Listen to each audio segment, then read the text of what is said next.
Arestado ang riding in tandem na sangkot sa nahulikam na pamamaril sa Pasig City. Ang ugat ng krimen tunghayan sa aking eksklusibong pagtutok. Naka-headphone at mukhang nagse-cellphone ang 31 anyos na lalaking ito nang barilin at mapatay bandang alas 11 ng gabi ng Huwebes sa Barangay Kalawaan, Pasig. Ang hitman nakuna ng CCTV na tumakas sakay ng motorsiklo kaangkasang isa pang lalaki.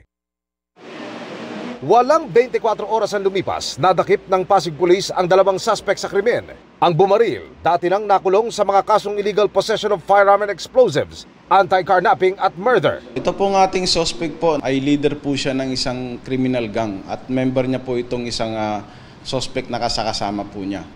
Dito nabigyan linaw ng pulisya ano ba ang ugat ng krimen.